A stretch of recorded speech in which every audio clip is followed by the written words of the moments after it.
episode of Authentic Vibrations, we're talking Black queer community and mental health. I'll share some practices and resources that can keep us resilient in our journey to joy. Enjoy the show.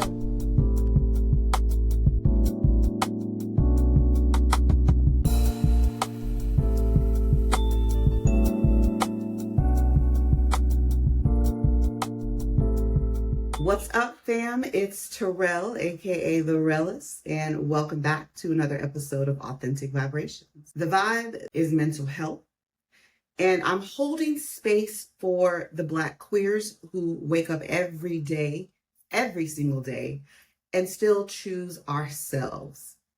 Because let's just be honest, y'all, sometimes the world forgets to. So in this episode, we're navigating the nuances of mental health, specifically as it relates to the intersectionality that exists within our lives. Being Black is heavy enough on its own, right? Add to that, being a woman, you've added another layer of your existence there. And then on top of that, being queer. Now you're carrying these multiple systems of oppression on your back, all while being just told to shut up and drive, basically, right? Grin and bear it. As a Black queer woman, my own layered experience has come with a very specific set of pressures, expectations, of course, and just my own lived realities. There's this constant struggle, this constant tension that you're always navigating in life. You're fighting in one way or another just to exist as your whole self. What starts to show up, what starts to actually manifest from all of this weight that we're carrying is possible anxiety that becomes masked as perfectionism, people pleasing, procrastination, even irritability. I've experienced all of this and more, especially in the current state of our world and the society that we live in. We're so concerned with what others think about us that we resort to being people pleasers and just trying to be as perfect as we can.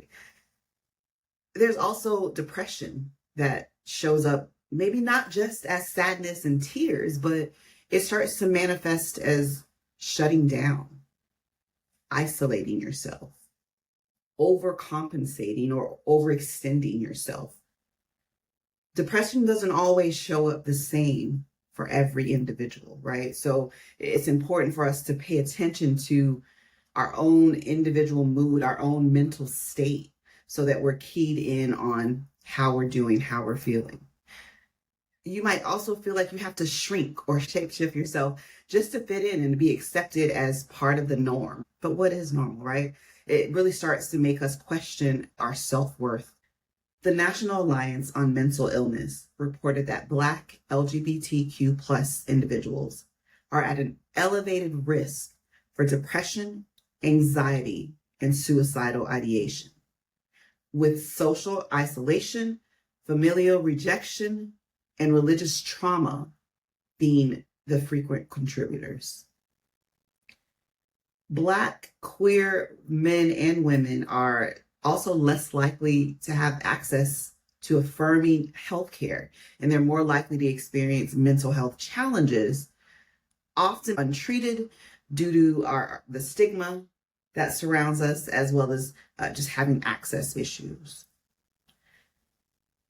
It's also been reported from the Human Rights Campaign from a 2022 study that 44% of Black queer women and trans women feel unsafe in public. And yet here we are, right? We're still out here living. We're trying to thrive as best as we can. We're loving, we're creating, we're building, even when it costs us our peace. Living authentically, for me, means being aware that there is a triple jeopardy threat that exists for the Black queer man or woman. We're compounded not only by racism as a Black person, but sexism as a woman, or maybe those stereotypes as a Black male. Add to that, of course, the heterosexism or homophobia as a queer person. The marginalization of each of these identities, it's something we're facing every single day, right? It doesn't go away. We can't wipe these things away. And it becomes one of the biggest factors that contributes to the state of our mental health. Just as gender isn't binary, neither is our mental health. There's a wide spectrum of individual experiences and intersections that might exist within our lives that all make up and contribute to each of our unique mental states. I can say for myself that living within the compounds of all of my identities, it's definitely forced me to seek out and develop practices and coping mechanisms that have honestly helped me to build up my resilience and just find joy where I can in this world.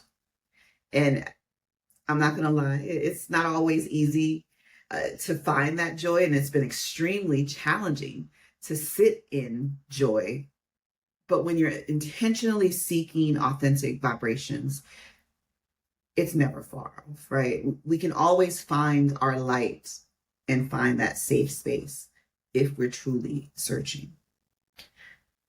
Poet and author Audre Lorde said, "There's no such thing as a single issue struggle because we don't live single issue lives." The many layers to our existence, it can sometimes make it difficult to find our place, right? And to find a supportive community where we can be our full selves. So we're sometimes forced to choose which identity is going to fit the best, right? Which is going to fit the norms of the society that we live in. We're forced to choose these single issue lives, even if that's not our full authentic vibration. In my own journey and search for inclusion and connection, I've experienced trauma from the many spaces where I thought safety existed. There's that covert racism that becomes evident in the many microaggressions and micro inequities that are being spoken around me when maybe you don't think I'm listening. There's that subtle undertone of rejection from the heteronormative Black community that can oftentimes include your own family members. And then add to that the unspoken hierarchy that exists within the LGBTQ plus community that starts to elevate the white gay male above all else. These compounding systems of oppression, they've definitely been the cause of undue stress and anxiety in a world that already views me as irrelevant. 42% of people in the United States who identify as LGBTQ plus are also people of color. Y'all, that's nearly half of the LGBTQ plus population. So let's not forget, we're here, we're queer, and we're not going anywhere. We just need to find the courage to show up as our authentic selves and find peace in our resilience. So much of our existence it's wrapped up in our identities, right? And I'm not talking just the separate sides of our makeup, but the sum of all of our parts. We can't ignore the stress of navigating multiple forms of discrimination that can oftentimes lead to mental health challenges like depression, like anxiety, and even PTSD. Remember, you are allowed to not be okay. You're allowed to ask for help. So, how do we shift then? How do we shift from simply surviving to soulfully thriving? Of course, in this episode, I'm going to share some practical tools and coping strategies that have helped me as I've shifted how I engage with my own mental state. I will add, though, that to please keep in mind that these practices, they're not meant to replace a physician's care or any prescribed medication that's needed to treat a specific condition or illness. These are simply grounding and healing methods that have brought peace and comfort to me and likely others as we navigate our mental health and those challenges that might come with that. So I'll start with breath work. Seems simple enough, but if we're intentional with our breathing, when panic starts to arise, we can bring that anxiety down. So place one hand on your chest, one on your belly. Inhale for 4, hold for 4, exhale for 6. Do that 3 times. Find some spiritual grounding practices. Whatever spiritual grounding methods resonate for you, maybe that's lighting a candle, speaking your name out loud, pulling cards, maybe calling on your ancestors, building an altar. Maybe it's as simple as going outside and sitting in silence. Find whatever is going to allow your mind to be at peace in your surroundings. Journaling prompts are very effective as well. Think about, what is it that your mind needs today? What lies are you maybe believing about yourself in this moment? Where do you feel the safest? Sound healing as well. Play those sounds that soothe and soften you. Maybe there's a playlist that allows you to cry uninhibited. What are those sounds that are going to help you engage and relax your body into the moment? You might also just need a detox, right? Can you take a break from social media or unfollow those who aren't supportive of your journey, including family, right? It's not always friends that we have to distance ourselves from. It might be family. Create your own personal sanctuary that allows your mind to detox from whatever toxic environment that might surround you. Find mental health support, whether that's a therapist who affirms you, Black, queer, trauma-informed. Maybe it's seeking out peer support groups or therapeutic books or workbooks that you can tap into. Lastly, I would also suggest finding community support. Seek out others who might be searching for community just as you are. It might help to really build that community within yourself. Maybe find groups or organizations that allow you to show up authentically and that embrace you as yourself. Remember, you're not alone in this. We're all healing together in one way or another, loudly, quietly, and on purpose.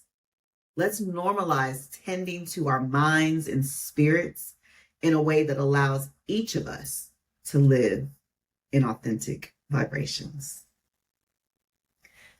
Thank you guys for tapping in to today's episode. If you found something helpful or inspiring that touched you, hit the thumbs up to like, maybe share this content with someone else who might need it, and subscribe so you receive updates on all future episodes to come. Until the next time, y'all.